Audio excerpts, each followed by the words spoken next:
Oficina do Micro, manutenção de computadores, impressoras e notebooks.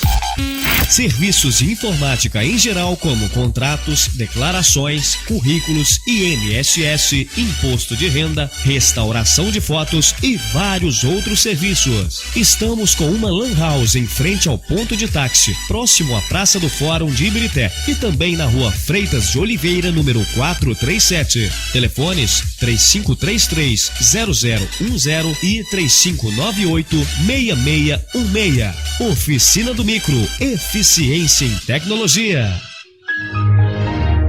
Toda terça, às 7 da noite, programa Stop, de segunda a sexta, na 3VL.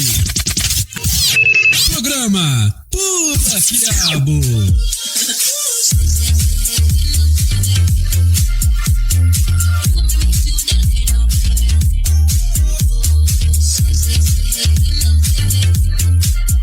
Para você começar o dia com alto astral e não perder a hora. Pula Quiabo. Programa Raiz da Várzea. Grandes histórias e acontecimentos do futebol amador de Ibirité e região.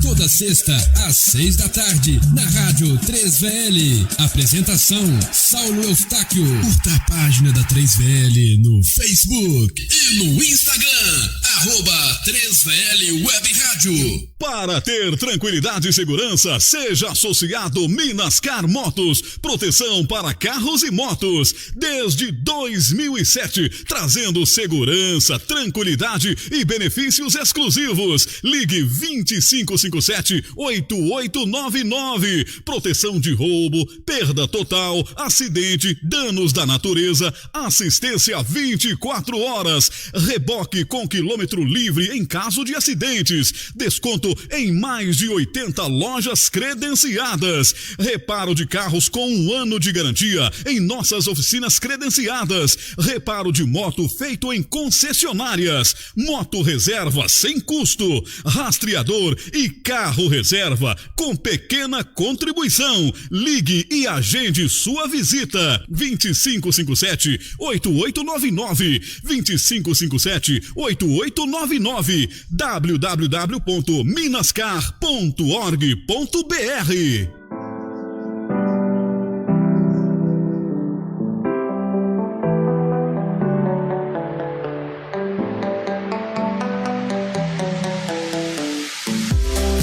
Olá, boa noite, está no ar mais uma edição do programa Direito em Foco ao vivo pela Rádio 3VL. Acesse radio3vl.com, pelo aplicativo da 3VL e também pela frequência 87.5 para você que mora em Ibirité. Terça-feira, dia 18 de junho de 2019.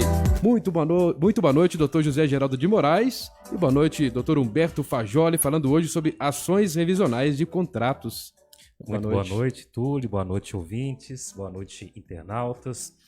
Túlio, hoje nós estamos recebendo aqui a presença ilustre do Dr. Humberto Olivier Dias Fajoli. O Dr. Humberto, ele é advogado, bacharel em Direito pela Fundação Pedro Leopoldo, é contabilista pelo Colégio Brasileiro, administrador de empresas pela FUMEC, especialista em Direito Processual pela Fundação Pedro Leopoldo, especialista em Finanças pela FACE UFMG, e especialista em Gestão de Negócios pela FUMEC FIENG. Então, já devo perceber que o currículo do doutor é extenso. Extenso, né? Doutor? Boa noite. Boa noite. Nós vamos conversar hoje, nós vamos falar sobre um assunto bem complicado no mundo jurídico, que é a questão revisional de contratos, né, doutor?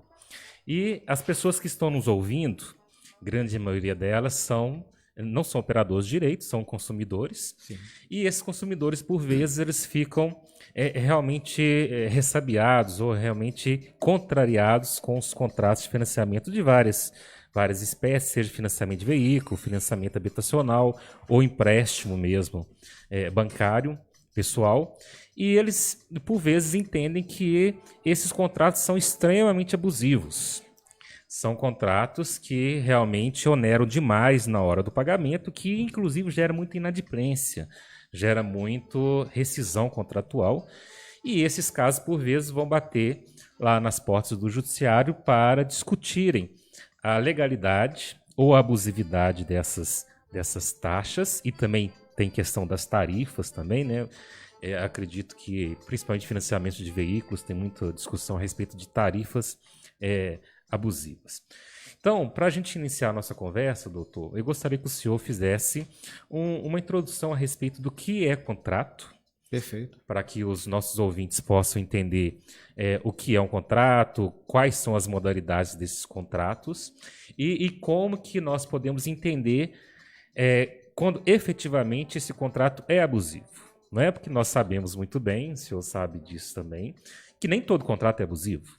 Né? Tem contratos que são perfeitamente legais, perfeitamente justos para as partes, que obedecem àqueles princípios de boa-fé, né, de razoabilidade, de que respeitam a legislação civilista e até consumista do Brasil. Então fala para a gente um pouquinho sobre a questão do contrato.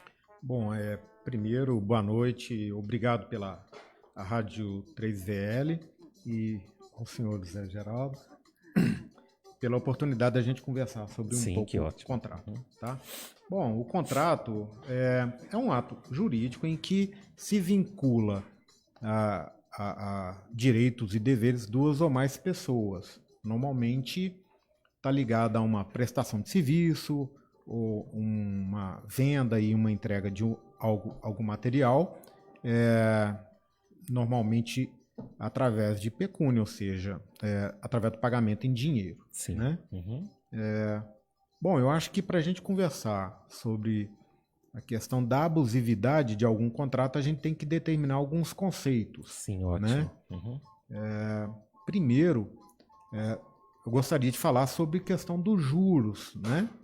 Que pode interferir num contrato de financiamento, o financiamento próprio pela empresa ou pela fornecedora, e também sobre os juros bancários e o tempo. Né? Muitas vezes você, mesmo com juros razoável, preliminarmente, né? Os juros no Brasil é caro por natureza. Sim. Né? Mas não quer dizer que ele seja abusivo para o mercado. Mas esses juros, com o passar do tempo, ele pode ficar caro, onerar o valor do produto, mas não quer dizer que seja abusivo. Né? Ótimo. Isso é importante entender. Exato. Ou seja, a relação tempo e juros, quanto mais tempo, mais juros você vai estar pagando. O conceito de juros, propriamente dito, é o aluguel desse dinheiro que você não tinha para comprar determinado produto. Né? Então você alugou esse dinheiro para comprar esse produto e você vai pagar a devolução desse dinheiro acrescido de juros, e quanto mais tempo você vai pagar, mais tempo você vai pagar os juros, o aluguel desse valor. Né? Então é para o ouvinte entender que o banco, uma instituição financeira, quando ela empresta o dinheiro, ela precisa de uma contrapartida, porque é uma instituição que busca o lucro como qualquer outra empresa. Como qualquer outra empresa. O fim dessa empresa é buscar o lucro. Qual que é o produto que ela utiliza? É o dinheiro. Sim. Então ela vende dinheiro, ela empresta o dinheiro, não é? E é a mesma coisa que o senhor alugar uma casa, por exemplo. Se o senhor ficar pouco tempo nessa casa, vai pagar pouco aluguel, poucos meses de aluguel. Exatamente. Se você fica anos nessa casa, todo mês pagando um aluguel, não é? E no final de anos, você vai fazer a conta dos aluguéis que o senhor pagou, você vai ver que foi uma fortuna. Exatamente. E os juros é justamente o aluguel pela utilização daquele dinheiro que o senhor não tinha. Não é? É a mesma coisa. Você não tem a casa, você aluga a casa. Você não tem dinheiro, você aluga o dinheiro. Exatamente. Então os juros é isso. Tá. Obviamente, o contrato ele tem alguns princípios, né? E ele é regido a princípio pelo Código Civil, né? E uma das ênfases hoje, né, com o Código Civil 2002, tem a função social do contrato. Sim. Né, que tem uma função hoje, não se pode a barbárie no contrato, colocar cláusulas extremamente abusivas, né? Tem que ter uma função social. E no 422 você tem lá a questão da probidade e boa-fé. Se a gente levar em consideração no que é probidade e boa-fé, a gente consegue entender a razão social do contrato. Né? A boa-fé é você demonstrar que não tem interesse, ou seja, você está com interesse de cumprir o contrato, né? Que as duas partes fizeram ou mais. E a probidade é realmente a questão de ser probo, de ser correto, e isso vale também para consumidor e fornecedor. Né? Sim. Então, é o artigo... nós estamos falando do 422... Do Código Civil. Isso, 421 e 422. Isso. E em diante, né? Tem alguns. Essa é a parte geral. É a parte geral do Código Civil. Lembrando que o Código Civil, o nosso Código Civil em vigor, ele entrou em vigor a partir de 2002. Né? Mais precisamente no início de 2003, que teve aquele vacácio legis, né? E antes de 2002... No Código de 1916 não havia essa possibilidade. Exato. Os contratos eram muito mais estanques, ou seja, não tinha como você negociar esses contratos, né? Eram previsíveis, né? E aí nasceu essa ideia, a partir de 2002, que os contratos são imprevisíveis, né? Perfeito. Inclusive, no 423 tem uma questão determinante, né? O contrato de adesão de cláusulas ambíguas ou contraditórias deverá adotar-se a interpretação mais favorável ao aderente. Então, você já vê a possibilidade de você rever essas cláusulas que, por um acaso, é abusiva ou tiver um abuso de direito de uma das partes. Né? Sim. A gente observa muito isso, doutor, naqueles contratos de adesão. Perfeito. Não é? Então, deixar claro aqui para o ouvinte que aquele contrato de adesão é aquele contrato que, quando você vai contratar o serviço, ou vai contratar um empréstimo, ou qualquer tipo de contrato, o contrato vem prontinho. Exatamente. Principalmente os contratos bancários, não é assim? Perfeito. Ele vem prontinho para você, impresso, bonitinho. E tem contratos que são curtos, outros são muito extensos, muitas cláusulas, letras pequenas, e aí na hora que você chega lá, naquele afã de fazer o financiamento que você precisa daquele dinheiro que justamente você não tem, você vai lá e assina esse contrato, muitas vezes sem ler, sem a possibilidade de uma pessoa tecnicamente capaz de fazer uma análise de cláusula por cláusula, principalmente em relação a questões de correção, de taxas de juros, de valores de entrada, de valor da prestação. E aí as pessoas simplesmente aderem a esse contrato, assinam o contrato e na hora que ela assina, ela automaticamente aceita todas as cláusulas desse contrato. Mas dentro desse contrato de adesão pode haver cláusulas abusivas. Perfeito. E essas cláusulas abusivas, mesmo sendo um contrato de adesão e a pessoa ter aceitado isso aí no momento da assinatura, há a possibilidade de ser feita uma revisão em juízo, né, doutor? Perfeito. Bom, a relação do contrato de adesão, você falou, né, em todos os termos, foi perfeito. O contrato já está pronto, né? Aí vem a questão da boa-fé. Você, como adquirente, né, você está aderindo ao contrato, você imagina que o fornecedor esteja de boa-fé, que vai construir. A gente fala que ele tem o direito, ele tem o poder de império na hora de confeccionar o contrato, né? E que ele esteja de boa fé e vai fazer um contrato dentro da lei, né? Dentro do Código Civil, dentro do direito do consumidor, quando é relação de consumo. Então você imagina que esteja de boa fé. Agora, pode haver contratos que têm o abuso do direito de fazer o contrato de adesão, ele abusa no direito e colocar cláusulas que podem ser consideradas abusivas, ou que possa colocar em uma situação de extrema onerosidade para quem está aderindo ao contrato. Né? Pode ser relação de consumo ou pode ser uma relação de contrato entre partes iguais. Né? Então, para que o nosso ouvinte, nosso internauta possa entender, pode haver cláusulas abusivas e quando que ele pode perceber que aquela cláusula é abusiva? Senão, realmente aqui esse contrato está muito oneroso para mim. Eu não estou conseguindo arcar com o ônus desse contrato e qual que é esse momento que ele pensa, agora é hora de eu procurar um profissional do direito para ele fazer uma análise desse contrato? Bom, você tem algumas obrigações na hora de fazer um contrato de adesão. Todo contrato ele tem que ter o percentual de juros que você está pagando, as parcelas que você vai pagar, o valor do pagamento à vista que você poderia ter pago e o valor total do financiamento, a data de entrega do que você está adquirindo, né? São, ou seja, requisitos básicos do contrato, né? E que, se tiver faltando algum desses dados, pode haver alguma abusividade. Exato. No mais, a abusividade ela pode ser detectada quando se comparado com o mercado, né? Você vai entender que você está sendo cobrado de forma abusiva se no mercado daquela determinada atividade eles cobram muito menos, ou tiver alguma tarifa, a gente pode depois entrar em algum caso concreto em que possa demonstrar um abuso de direito, ou seja, a pessoa está cobrando mais do que deveria estar cobrando. Esta questão, vamos falar um pouquinho sobre contrato imobiliário. Perfeito. Quando a pessoa vai adquirir um imóvel, principalmente um imóvel, uma terra nua, um terreno, sem construção, ou ela vai adquirir um apartamento na planta, na maioria das vezes ela vai direto à construtora, incorporadora ou à imobiliária. E aí ela vai lá e faz esse contrato e faz um financiamento próprio.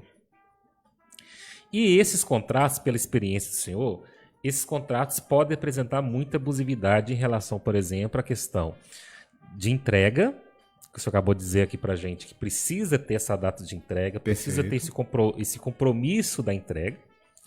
E a questão das taxas de juros, que quase ninguém consegue entender. Como que eles fazem essas taxas? E se eles podem fazer essas taxas de juros? É verdade. O contrato imobiliário em que de uma empreendedora, construtora, que não é um ente financeiro, que não é banco, ele está limitado ao Código do Consumidor, à lei da usura. A princípio, tá? A gente não pode falar que é uma verdade absoluta, porque você tem entendimentos de algumas câmaras do nosso Tribunal de Justiça que tem entendimentos divergentes. Mas, a princípio, a taxa de juros lícita de cobrar é 1% de juros ao mês, porque não é banco. Isso, este é o ponto que eu gostaria de chegar. Exatamente. Tem um outro conceito que a gente tem que entender, que atualização monetária não é ganho e nem perda. Ou seja, você pode, além dos juros, você pode colocar no contrato a atualização, ou seja, atualizar por um índice oficial de inflação, que pode ser o IPCA, pode ser o IGPM, algum índice que vá atualizar o poder de compra da moeda, ou seja, vai atualizando os valores que foram convencionados pela inflação. Se a inflação é baixa, os valores são pequenos. Se a inflação aumenta, pode interferir muito no valor total do financiamento. Sim. Mas é importante entender que a atualização não é juros e também não é considerado ganho. E em cima dessa atualização pode-se colocar os juros, né? Sim. A princípio, a lei da usura, que é um entendimento, posso dizer, majoritário do nosso tribunal, é que é possível somente a capitalização anual desse dinheiro. Você não pode colocar uma correção, ou seja, o acréscimo de juros sobre o saldo devedor mês a mês. Essa capitalização, que a gente chama de capitalização exponencial, por mês, mensal, ela só pode ser feita anualmente. E isso dá uma diferença muito grande nos contratos. Num contrato de 100 meses, 200 meses, como a gente acha, grande. Ao final é uma variação de valor muito grande. Sim. Tem esses contratos feitos diretamente com a construtora, incorporadora, imobiliária, por exemplo, tem lá a tal da anuidade. Perfeito. Não é? Tem lá, você paga todas as mensalidades, as parcelas, né? Sobre essas parcelas incidem lá os juros, que não é 1%, é mais do que 1%. No meu entender, é absolutamente abusivo. Aí cria-se uma série de índices de correção. E esses índices são índices que ninguém consegue entender direito como que eles fazem esse cálculo. E, além disso, ainda tem a tal da anuidade, que é um valor bem mais alto do que as parcelas. Perfeito. Na sua experiência como advogado, principalmente atuando nessas áreas e litigando contra essas empresas, qual que é a percepção do senhor e dos tribunais a respeito dessa anuidade? Olha, a questão da anuidade, ela evolui de acordo com a prestação mensal. Se você colocar o mesmo índice que vai aumentando mensalmente as parcelas, você vai colocar esse índice que dá nos 12 meses e você vai achar o cálculo da prestação anual. Sim. É só o acúmulo mesmo, entre correção e juros. Tá? Ah, sim. Então ela evolui na mesma proporção percentual das mensais, só que é de 12 em 12 meses. 12 meses. Exato. Então é pesado, evolui da mesma maneira que as mensais, só que essa questão, banco pode cobrar a capitalização mensal. Empresa que não é um ente financeiro não pode. Não pode. Exato. O que a gente observa na análise de alguns contratos assim, nesse aspecto é que muitas vezes essa capitalização ela é maior que dos bancos. Então, pelo fato dela não ser uma instituição financeira, dela não ser autorizada a fazer esse tipo de procedimento contábil e financeiro, isso pode caracterizar um abuso de cláusula contratual. Sim, mas se você coloca 1% de juros ao mês, mesmo com a atualização monetária, ela não é abusiva. Hoje, no momento econômico que a gente vive, nós vivemos um período de inflação baixa e taxa de juros, se a gente levar em consideração a taxa Selic, né, que o governo paga pelos títulos que ele pega emprestado, está abaixo de 7,5% ao mês. Então, a taxa Selic é muito baixa e os juros de 1% ao mês, que é juros legais, se torna muito alto. Né? Você consegue alguns financiamentos bancários habitacionais a taxa 9% ao ano, enquanto juros com a própria consultora a 1% de juros ao mês, capitalização anual, você vai achar 12. Então, ou seja, é 30% a mais. Sim. Né? É algo nesse número. Então, é caro. Né? Tem margem para cair. O interessante é que 1% de juros ao mês é os juros máximos, né? O máximo permitido. Ninguém pensa em colocar menos. Né? É claro. O brasileiro é acostumado a trabalhar sempre com o máximo. Com o máximo. Exato. Mas não torna-se ilegal. É um juros caro. Muito caro. Mas não é ilegal. Não é considerado abusivo. Né? A gente sempre fala sobre isso aqui, doutor, da importância do profissional do direito, do advogado. As pessoas, muitas vezes, quando elas vão celebrar um contrato nessa magnitude, principalmente contratos imobiliários, que envolve até sonhos, né? Envolve não só um bem, mas envolve sonhos de uma vida, que a pessoa aplica as suas economias, né? O seu projeto de vida, merece, né? Carece realmente de uma análise prévia de um advogado. Perfeito. Não é? É um custo irrisório em relação a possíveis danos que isso pode ocorrer no futuro, para que a pessoa, mesmo ela querendo adquirir o imóvel, ela sabendo que o contrato é um contrato de adesão, ela pelo menos vai assinar esse contrato mais consciente, né, daquelas cláusulas, daquelas condições, verificar se existe alguma questão que está meio obscura no contrato, omissa no contrato. E, de repente, se ela tiver essas informações, ela pode até negociar essa cláusula. Né? Mesmo sendo contrato de adesão, quem sabe ela consegue até negociar. Uma questão que eu sempre observo, e eu nunca vi um contrato que seguisse na risca, é a questão da entrega do imóvel. É uma questão assim, primeiro que tem aquele entendimento que eu acho absurdo de que o prazo pode ser prorrogado em 180 dias. Você já acha um absurdo, né?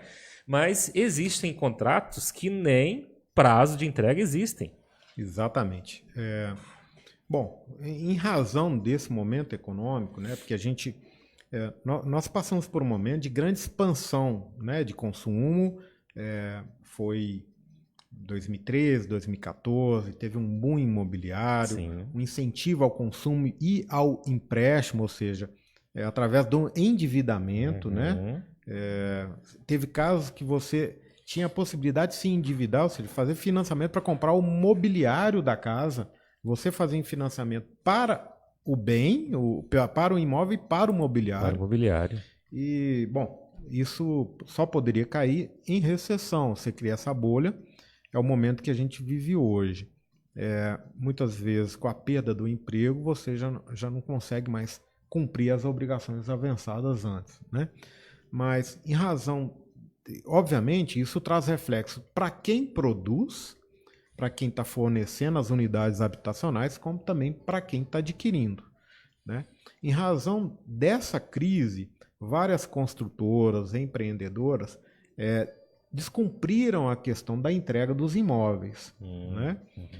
Esse entendimento já era relativamente pacífico no tribunal, desse absurdo prazo de 6 meses, 180 dias de atraso ser razoável, né? Se materializou em lei, né? Com a Lei 3.786, agora em 18, foi promulgada em dezembro, que recebeu o apelido da Lei dos Distratos, né? Lá atrás, regulamenta a questão do distrato e também obrigações do fornecedor. Lá ele coloca de forma objetiva a questão dos 180 dias de atraso. Se eu, fornecedor, atraso mais que os 180 dias, o consumidor adquirente ele pode pedir a resolução do contrato com a devolução integral dos valores pagos. E também, no caso de dar continuidade ao contrato, a questão pode ter a mora pela entrega, pelo atraso. E isso eu acho que trouxe um avanço razoável para o consumidor, que ainda tem interesse no imóvel, em que o fornecedor paga 1% de juros sobre o valor do contrato por mês pela entrega, exatamente, pela mora, exatamente.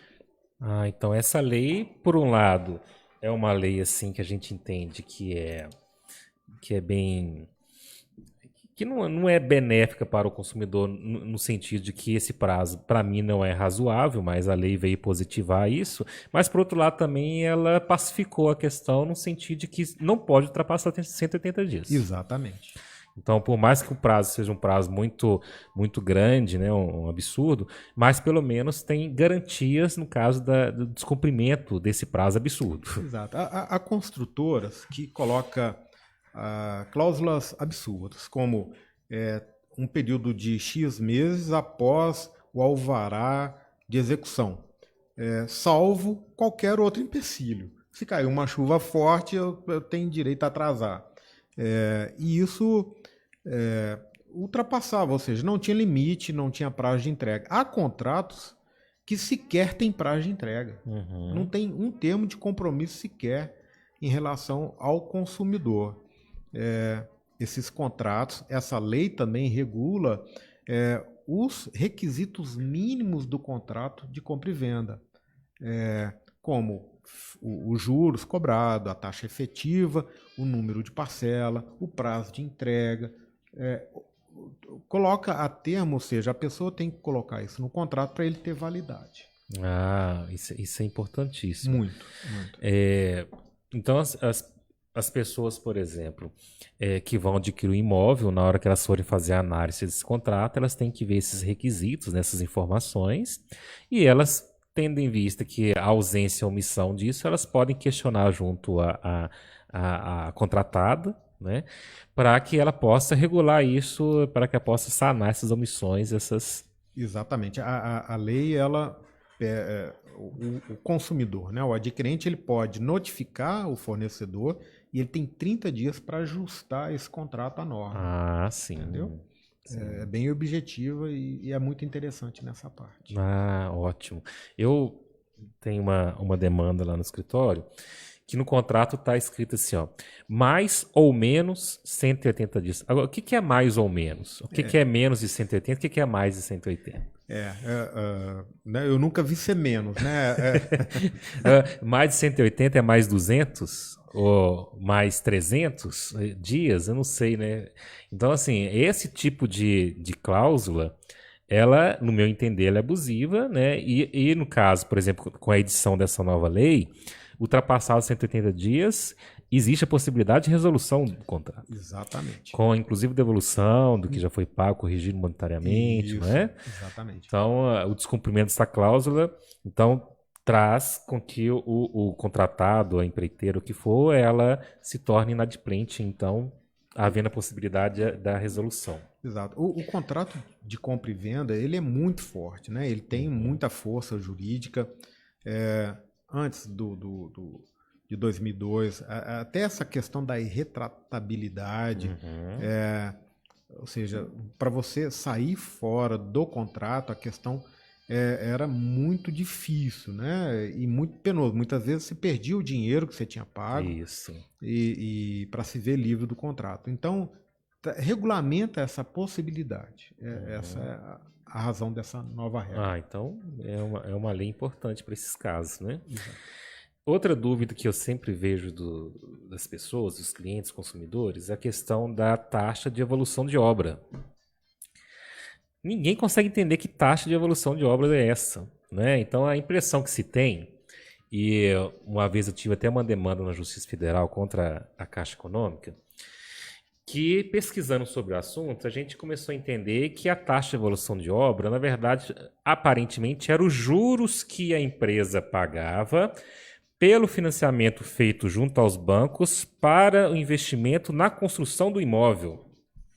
Então, no sentido que a construtora não queria perder nada, e já que ela tinha que pagar juros do dinheiro que ela pegou emprestado, ela pegava todo mundo e falava assim, vamos pagar a taxa de evolução de obra. Bom, se você já paga as parcelas do imóvel, eu não entendo por que tem que ter taxa de evolução de obra.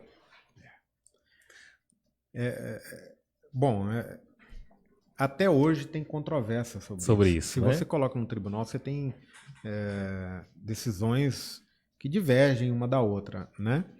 Eu também acho um absurdo a taxa de evolução de obras, porque justamente quem deveria estar pagando é a construtora. E não o consumidor.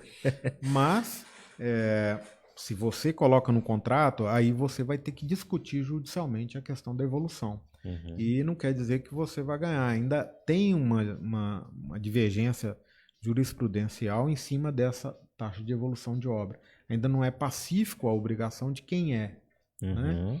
Mas uma coisa é importante, tem que estar no contrato. Até para você discutir, não pode ser uma surpresa. Sim. Né? Tem que estar bem definido. O meu entendimento que não é devido ao consumidor, mas tem uma divergência jurisprudencial muito grande ainda. Muito grande. Inclusive, nessa demanda, no momento que eu fui despachar com o juiz falou assim para mim, doutor, aqui nesse tribunal e aqui em Minas, e também a junta recursal no juizado especial, entende que a taxa de evolução de obra só não é devida quando a empresa ultrapassou todos os prazos de entrega do imóvel. Então, se ela ultrapassou os 180 dias de entrega e ela ainda está construindo o imóvel, então não faz sentido ter a taxa de evolução de obra. Então, esse é o entendimento da Justiça Federal, pelo menos foi o que o juiz me comunicou nesse evento, nessa audiência. E, pelo menos, é uma interpretação menos rígida da questão. Sim. Mas existem outras interpretações. Né? Então, o juiz tem um livre convencimento para entender se isso é legal ou não. Mas é uma divergência muito grande. Isso torna muito onerosa a compra do imóvel, principalmente o imóvel na planta. Não é? O que eu coloco ênfase é que não pode ser uma surpresa. Isso. Há clientes que, primeiro, você não pode confiar integralmente no corretor. Sim. Você, de preferência, com a minuta do contrato de compra e venda, você levar para alguém, né, um advogado, para fazer a consulta para ver se está razoável o contrato que você está aderindo. O que acontece muito é que a pessoa não lê o contrato, acredita na palavra do corretor de imóvel. Eu coloco bem claro aqui que eu acredito na maioria de extrema boa fé, só que tem alguns que omitem algumas coisas. Então, obviamente, você tem que consultar todas as partes, tanto corretor como advogado, no caso de você entrar num financiamento próprio ou um financiamento do sistema financeiro de habitação. Isso. Né? Quanto mais ler, mais consultar, melhor. Isso é. A própria surpresa, por exemplo, já enseja aí uma revisão, né? Então, se aquilo realmente não estiver constando no contrato, não há por que ele existir. Exato. Né? Muitas vezes a surpresa é porque não foi avisado oralmente. Sim. Né? Tá no contrato, ele não lê e não leu e acredita que não existe. No que foi falado. Exato.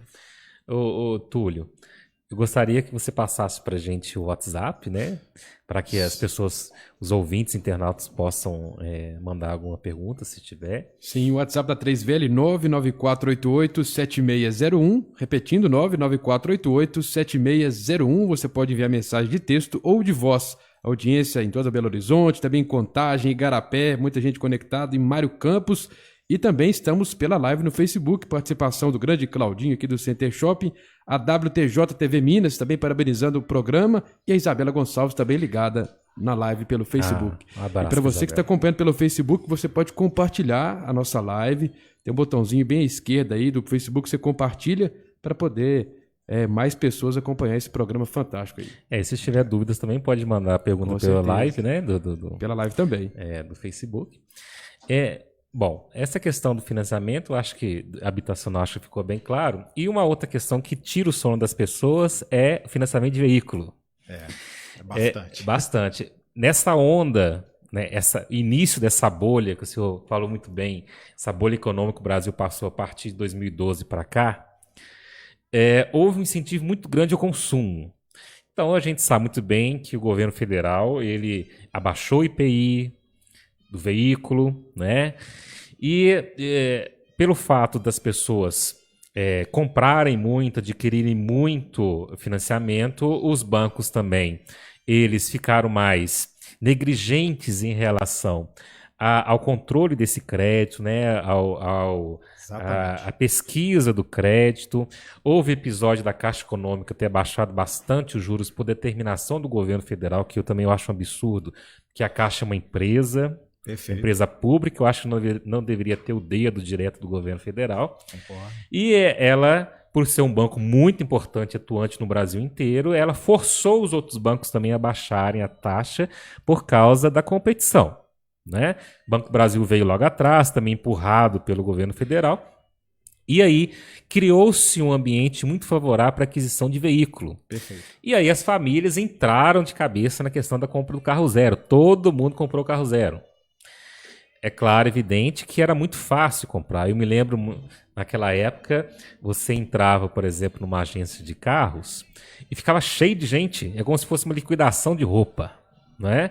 E todo mundo comprando carro. E, além de trazer um problema seríssimo para as cidades, que lotou as cidades de carro, as pessoas não andam mais de ônibus, andam de carro, criou-se, a partir de 2014, que quando iniciou a crise e a bolha estourou, as famílias se viram absolutamente endividadas e, com o agravamento da crise, muita gente perdeu o emprego, não havendo a possibilidade de quitar ou pagar esse veículo. Lembrando que, além da parcela, tinha outros gastos com o veículo. Claro, né? Claro.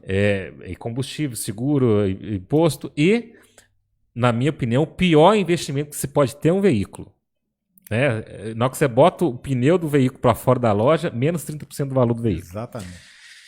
E aí as pessoas começaram a ficar desesperadas em relação ao financiamento desse veículo, inclusive com o medo da perda desse veículo pela busca e apreensão. Mas existem contratos de financiamento que são justos. Perfeito. Né? Então, o que o senhor pode nos dizer a respeito do que é um contrato lícito, um contrato que tem a taxa de juros pelo menos a taxa de juros aceita pelo mercado e aquele contrato que não é, que o senhor entende que não é justo. Perfeito. Bom, de início, o contrato foi feito para ser pago. Sim. E esse é o entendimento do tribunal. Você não pode chegar ao juiz pleiteando uma liminar para você pagar a menos do que você contratou, porque no ato do financiamento você já sabia o valor que você tinha que pagar mensalmente. Então, hoje, atualmente, eu posso afirmar que muito difícil você ter uma liminar permitindo que você deposite ou pague o valor a menos do que foi contratado, do valor do carnê.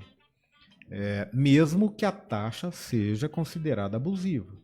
Porque no ato da compra você já sabia o quanto aquele valor ia comprometer no seu orçamento. Então não é um argumento forte falar que é abusiva, por isso eu não estou pagando.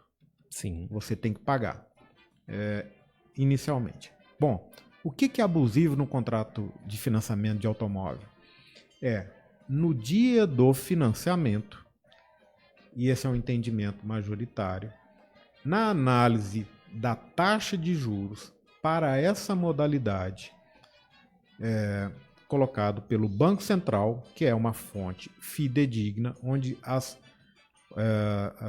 financeiras colocam a taxa média que é cobrada naquele dia para aquele determinado tipo de financiamento, esteja na média do mercado. Mesmo estando um pouco acima da média do mercado, não quer dizer que seja abusivo. Eu vou colocar exemplo. Vamos supor que você compre o carro, naquele dia a média era 1,5%. Sim. Se eu comprei a 1,7% ao mês, não quer dizer, ela está um pouco acima da média, mas não é considerada abusiva. Tá? Você tem algumas decisões que isso é muito divergente. Tem câmaras do tribunal que entende que é abusivo acima de 50% da média, ou seja, se é 1,5, 75 daria 2,25, ou seja, a taxa abusiva seria acima de 2,25% ao mês. Isso é importante, hein? Exatamente. Dentro desse intervalo não é considerado caro, mas não é abusivo. Né? Então, só acima desse percentual que pode ser considerado abusivo. Tem tribunal, tem câmaras que pode, esse 50% pode virar 30%, e tem câmara que acha que qualquer taxa você concordou em pagar não é abusivo. Não é abusivo. Exato. Eu acho. Então você tem esses critérios de análise do que é considerado abusivo ou não. Teve um entendimento atual também a questão do seguro financeiro, que é um seguro que eles embutem no financiamento, naquele do caso se você perdeu o emprego e tudo mais, que pode ser considerado abusivo essa questão do seguro, tá? Mas tudo a gente não está falando de forma absoluta. Pode haver divergência de qual câmara cair, do juiz, né, de primeira instância, e de qual câmara lá no tribunal pode cair. Pode cair também. Bom, isso é muito comum, né, voltando um pouquinho no financiamento habitacional, aquele seguro no caso de falecimento, né, quitação total, né? Mas, veja bem, se a gente for olhar o Código de Defesa do Consumidor, isso pode ser considerado uma venda casada. Esse caso do seguro é considerado é considerado venda casada. Venda casada, né? Deixando bem claro para o consumidor, venda casada é aquela que você só consegue adquirir o produto adquirindo um outro produto. Então, se você é obrigado a adquirir um outro produto para adquirir aquele que você havia pretendido adquirir. Então, não pode haver esse tipo de imposição. Exato.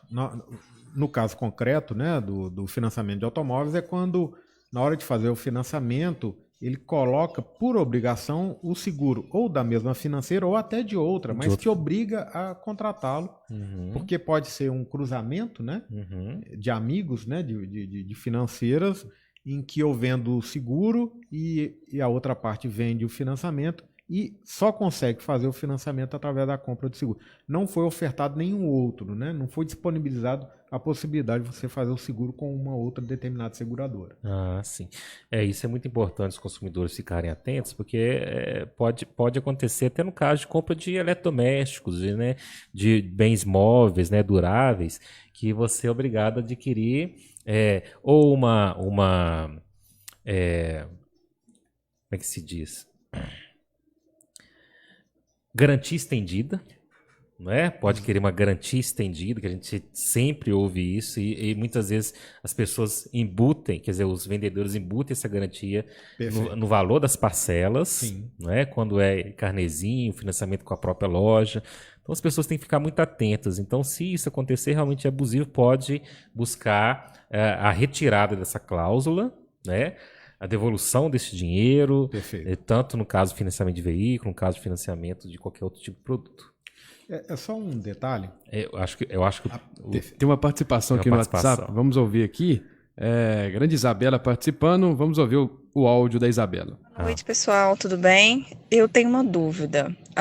Quando alguém adquire um imóvel, não sei se já foi abordada essa questão aí, e esse imóvel está sendo financiado e a pessoa não tem condições mais de continuar pagando. Como é que é feito essa revisão de contrato em termos de devolução, a devolução proporcional do que foi pago ou não? Como que funciona isso na prática? Obrigada, e o programa está excelente. Obrigado. Obrigado, Isabela, pela participação. Tá. Isabela, é o seguinte.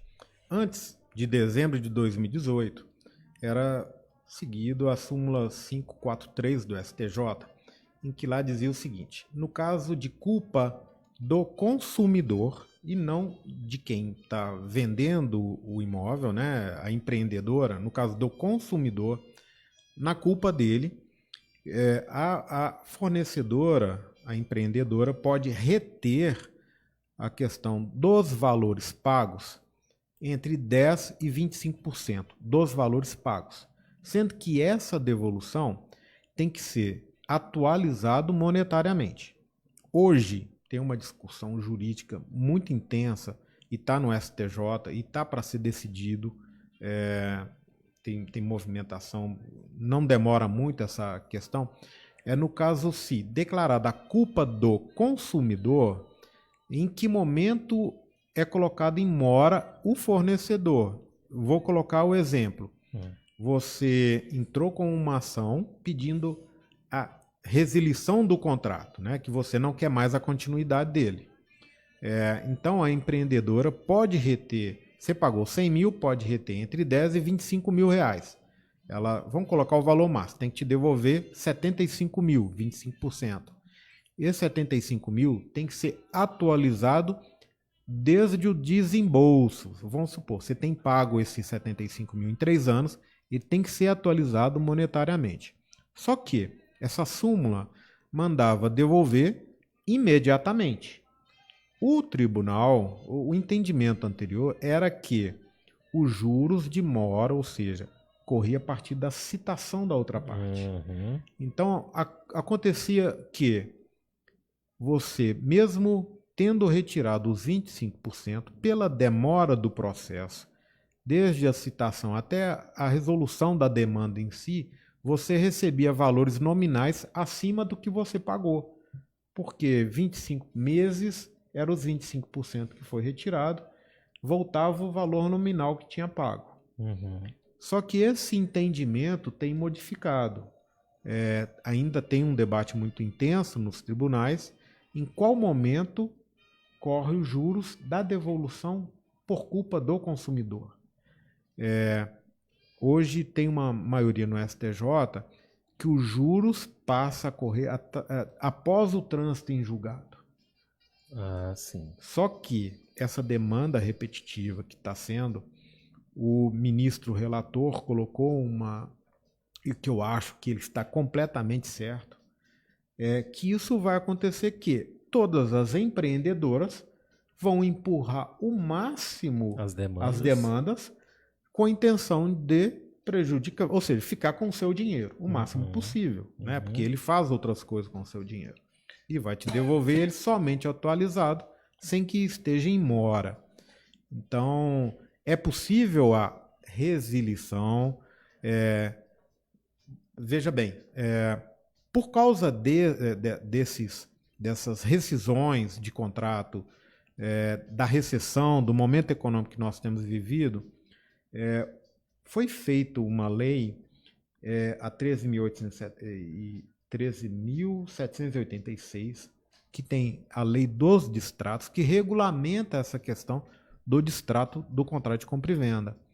E lá, de forma objetiva, colocou a retenção dos 25%. Ou seja, já colocaram o percentual máximo. Já está positivado lá ali. Exatamente. Então, hoje, se você entrar com uma demanda hoje, pela regra nova, a retenção é de 25% do valor pago, atualizado desde o desembolso, só que ainda tem essa questão jurídica, em qual momento corre o juros na devolução. Tá? É uma briga, pelo lado do consumidor, eu acho que é razoável, porque a outra parte poderia garantir, né? Você entra com o distrato, eu vou te devolvo o valor de retenção máximo e vou discutir o percentual do mínimo ao máximo. E o que não acontece. Sim. Deixar bem claro para o consumidor, para o ouvinte. Não né, sei se foi muito técnico. Acho que a gente... Não, mas é tranquilo. É só algumas questões, por exemplo, quando a gente fala assim, ó, vai começar a contar os juros a partir da citação, a gente quer dizer o seguinte, que a gente vai contar os juros a partir do momento que o oficial de justiça vai lá no réu, no caso, a construtora, imobiliário, o que for, e vai informar para ela que ela está sendo processada. Exatamente. Então, aí é a citação. E o trânsito julgado é quando se termina a demanda, a ação judicial, e não cabe mais recurso. Né? Então, transitou, acabou, não tem mais o que fazer. E aí que é a forma mais, menos benéfica para o consumidor, porque a tendência é justamente as empresas protelarem, empurrarem com a barriga o máximo possível para que ela possa utilizar o seu dinheiro da maneira que ela achar melhor e depois, lá na frente, no final da demanda, no final da ação, ela vai poder te devolver isso com a correção com os juros, né? Com a aplicação dos juros, na verdade, a partir daquele momento. Então, isso para o consumidor é muito oneroso para ele. Muito. E mesmo porque para a construtora, imobiliário que for, de repente não é um valor tão grande, mas para o consumidor é o dinheiro da sua vida, né? É aquele dinheiro que ele juntou, pagou com sacrifício, que ele almeja, a partir do momento que ele vai rescindir o contrato, adquirir um outro imóvel. Exatamente. E a própria inflação vai comer esse dinheiro aí, vai depreciar esse dinheiro, o que ele gastou há 5 anos atrás, há 1 ano, 2 anos atrás, não vai ser a mesma quantidade de dinheiro que ele vai gastar daqui para frente para adquirir um novo imóvel. Exatamente. Então mas ótima a sua explicação, porque as pessoas têm muito medo de fazerem rescisão contratual, né? De rescindir o contrato no sentido de que elas realmente acreditam que vão perder demais, né? Muitas pessoas acreditam, inclusive, que vão perder tudo. É só um detalhe, tá? Essas possibilidades, né, da súmula 5A3, da lei do distrato, ela tem que ser ligada a uma relação de consumo. Ah, sim. Você, consumidor com fornecedor. Você está comprando uma unidade de uma construtora, de uma loteadora. Não pode ser entre partes. Tá? Ah, sim. É importantíssimo isso. Muito. Não é, por exemplo, eu vou ali vender para o meu vizinho o meu imóvel. Isso não é uma relação de consumo. Não é uma relação de consumo. Não é uma relação de consumo. Isso é importantíssimo também, porque isso acontece muito, principalmente nessa questão do Brasil, que as pessoas elas gostam muito de contrato de gaveta, não é? Elas gostam muito de fazer esses negócios assim, sem muito respaldo legal e muitas vezes negociam apenas a posse do imóvel. Só colocando esse adentro, quando a gente fala no caso do distrato, é na relação entre você e a empreendedora. Tá? Acontece que muitas vezes você vai comprar de uma construtora ou uma loteadora e financia com o banco. Então você tira a relação você fornecedor para ter a relação você com a financeira, com o órgão financiador. Pode ser sistema financeiro habitacional ou não. Aí é diferente, porque você está devendo um financiamento. A discussão sobre o valor, você está discutindo a questão de um empréstimo e não a questão da compra do financiamento próprio de uma loteadora. Importantíssimo isso. Exato. Então, aí muda completamente. Muitas vezes você está falando, como exemplo, de um apartamento. Eu dei uma parte de sinal e financiei com o banco a maioria, 80% desse valor. Se eu não consigo mais pagar, e hoje a regra é muito rápida, pode averbar no cartório, ou seja, pode avisar o cartório que a propriedade está retornando para o órgão financiador, para o banco, e ele pode colocar essa unidade em leilão. Sim. Muitas vezes o valor que foi leiloado não cobre o valor do financiamento. Então, além de você sair sem nada, ainda pode sair devendo. Sair devendo. Isso acontece muito com veículos. Isso acontece. É a mesma modalidade. Modalidade. E ficou tão rápido quanto. É muito complicado. Muito complicado. Então, isso é realmente uma questão que as pessoas têm que prestar muita atenção. A bendita da alienação fiduciária, né? Exatamente. Inclusive, muitas vezes as pessoas têm muita dúvida em relação a isso. Elas adquirem um imóvel e falam assim, mas esse imóvel não é meu ainda, esse imóvel é do banco. Na verdade, eu acredito, fazendo uma interpretação assim mais pessoal, a propriedade pode ser até da pessoa, mas aquele bem é dado como garantia. Exatamente. Né? Então, a financeira, ela tem, a financiadora, o banco e tal, ela tem a possibilidade legal de simplesmente te expropriar desse imóvel, utilizá-lo como fonte pagadora do seu débito. Né? Exatamente. Então, esta é uma interpretação que as pessoas fazem. Última pergunta para a gente terminar, doutor. O programa poderia estender por horas, né? Inclusive, o senhor já está Passou rápido, né? O senhor já está até pré-convidado para a gente falar sobre algum outro assunto relacionado à questão de empréstimo, porque é muito extenso. Mas tem um assunto que aflige demais, principalmente aposentados, que é a questão do empréstimo consignado. A gente sabe muito bem que essa modalidade ela é uma modalidade muito atrativa, porque pela garantia que os bancos têm de receberem esse dinheiro, porque esse valor emprestado ele é descontado mensalmente no salário, na folha de pagamento, as taxas de juros são menores, né?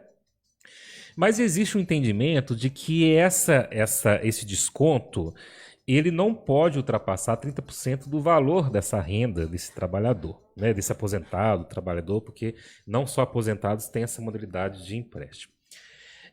Isso é verdade. O banco ele tem essa prerrogativa, porque a gente sabe muito bem que existe aposentados que têm vários empréstimos, adquirem vários empréstimos e, por vezes, ultrapassa 30% da sua renda. Existe a possibilidade, no âmbito jurídico, reverter isso, diminuir o valor dessas parcelas para se enquadrar nesses 30%? Olha, eu tenho algumas demandas e é uma discussão jurídica e eu acho que é a questão social que tem acontecido. Os bancos, eles estão abusando no seu direito de oferecer financiamento. O que acontece na realidade? Isso eu vejo muito. Você tem o direito de fazer o financiamento consignado de 30%, se tem um cartão de crédito mais 5%, então pode estender até 35% do valor da sua renda, né? Só que isso do consignado. Como você recebe a sua pensão, aposentadoria, através de um ente financeiro, através do banco, ele te oferece crédito direto ao consumidor.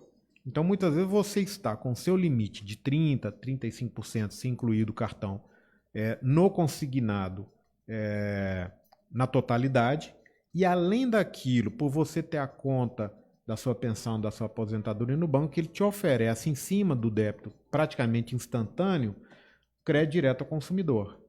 Tem uma diferença nessas taxas, né? A taxa de consignado, vamos supor, está lá em 1 e pouquinho, 2%, no muito.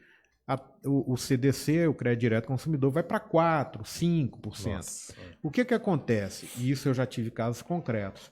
A pessoa, foram 2 irmãs, ganhava R$3.000, não era uma aposentadoria ruim para a média, né, da aposentadoria brasileira. Elas recebiam líquido por mês R$25. As senhoras estavam passando fome. Que absurdo. Exatamente.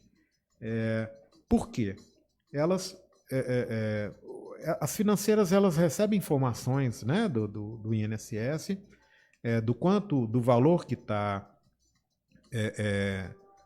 colocado, né, o percentual do limite do consignado, só que como ela recebe numa conta corrente, em cima daquela conta corrente que ela recebe do INSS, já é debitado o crédito direto ao consumidor. Não sobra nada. Isso é um absurdo. Até então, eu não tive decisão muito positiva nesse caso. Em que vai a questão da liberdade de contratar. Né? Você contratou porque quis. Mas o que acontece na realidade é que a pessoa é abordada no caixa eletrônico para sacar o seu dinheiro, oferecendo muitas vezes vantagens que não tem e só vai perceber no mês seguinte. Bom, as demandas que eu já tive a esse respeito, as pessoas me relatam que, na maioria das vezes, as pessoas mais velhas, elas têm uma dificuldade enorme de manusear o caixa eletrônico e hoje em dia praticamente tudo é autoatendimento nos bancos, e aí fica aquelas pessoas lá ajudando, né, funcionários do banco, normalmente estagiários, ajudando ali, e ali eles oferecem esse empréstimo na hora, na tela, e não explicam. Exatamente. Não explicam. Simplesmente vai lá e muitas vezes fazem. Você tem uma isso. margem. Tem uma margem. Você tem uma margem de empréstimo, você está precisando de dinheiro e tal. Vai lá, R$1.000, tudo bem. Mas aí aí está a questão do vício da vontade, né? Não explica taxa de juros, não explica prazo, não explica número de parcelas, valor da parcela. Exatamente. Ninguém explica isso. E muito menos explica que isso vai ser descontado na folha. Exatamente. Então, realmente, as pessoas têm que ter muito cuidado. A gente sempre frisa aqui a importância do profissional do direito, do advogado, sobretudo na análise prévia desses contratos, né? Contratos mais onerosos, como contratos habitacionais, e também as pessoas ficarem muito atentas na hora que elas vão adquirir bens móveis, né? Veículos, bens duráveis, veículos ou qualquer outro tipo de bem, e também na hora de contratar esses empréstimos pessoais, né? Então, eles têm que realmente perder um tempinho, pegar a cópia desse contrato. Isso aí, talvez você encontre essa cópia desse contrato na internet em algum lugar. E o contrato de habitacional, que é uma questão mais séria, um bem mais oneroso, é o sonho da sua vida, pegue, então, com o seu corretor, a cópia desse contrato e vá discutir com o advogado. Exatamente. Né? E aí, na hora que você vai assinar esse contrato, junto à contratada, aí você vai ter mais argumentos para conversar, mais para esclarecer, para perguntar, né? Não vai ser pego de surpresa.